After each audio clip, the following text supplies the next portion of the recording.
She'd already read up on the place and was looking forward to sampling plenty of local flavor. Right on time, the door to her small office opened. Destiny recognized the tall, blonde, good-looking guy standing in the doorway. Not that they'd met before. She'd been hired by the mayor, not by him. But she'd seen him on plenty of magazine covers, television interviews, and internet articles. She stood and smiled. "Hi, I'm Destiny Mills." "Kipling Gilmore." His eyes were a darker blue than she'd expected, and he had that easy grace that most likely came from a lifetime of being an athlete. Because he wasn't just Kipling Gilmore, he was the Kipling Gilmore. Famous athlete, superstar skier, Olympic gold medalist. The press had called him G-Force, because on skis, at least, he went for speed. Rules of physics be damned. He could do things that had never been done. At least until the crash. They shook hands. He handed her a small pink bakery box. "To help you settle in." She lifted the lid and saw a half-dozen donuts. The scent of glaze and cinnamon drifted to her. It was intoxicating and made her instantly want 15 minutes alone with her sugar fix. "Thank you," she said. "Way better than flowers." "I'm glad you think so. When did you get to town?" "Yesterday. I got to Sacramento the night before and made the short drive in the morning." "You're settling in okay?" "I am, and I'm excited to get to work." "Then let's get to it." They both sat. She angled her laptop toward him and tapped on several keys.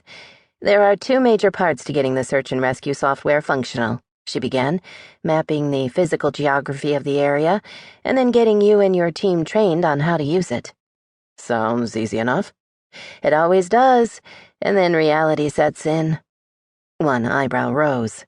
"Is that a challenge?" "No, I'm simply saying the process takes time. Storms can adapt to nearly any situation. The success or failure of a search is usually a combination of information and luck. My goal is to take luck out of the equation." Storms, search team rescue management software, worked with the rescue team. Data was fed into the system, and the program then projected the most likely areas to search first. The more information known about the person missing, terrain, time of year, and weather conditions, the faster the search went. Each searcher had GPS tracking information on his or her person.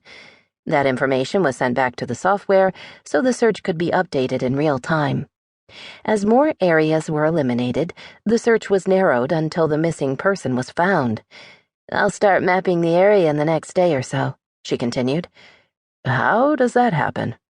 "First by air. We use a helicopter and various kinds of equipment to supplement the satellite data we already have. The heavily wooded areas and steep mountainsides will have to be mapped on foot." "You do that?" While the question was polite enough, the tone suggested he wasn't a believer.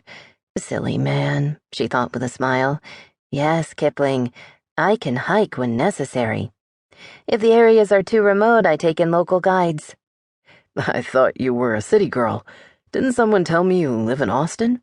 "That's home base for me, yes, but I grew up near the Smoky Mountains.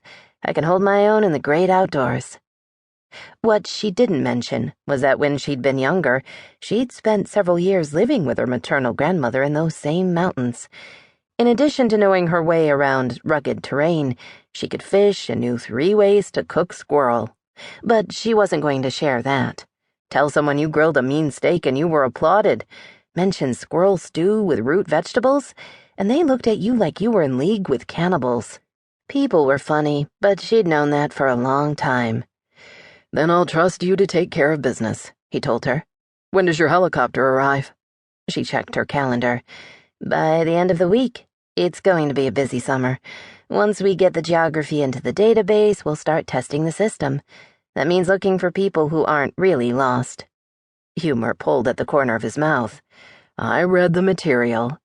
"Good to know. Does that mean you also open instruction manuals?" He hesitated just long enough for her to start laughing. "I didn't think so," she said. "What is it with men and instructions? Or asking for directions?" "We don't like to admit when we don't know something." "Ridiculous. No one knows everything." "We can try." No surprise there, she thought. Bravado seemed to go hand in hand with being male. Another reason she'd had so much trouble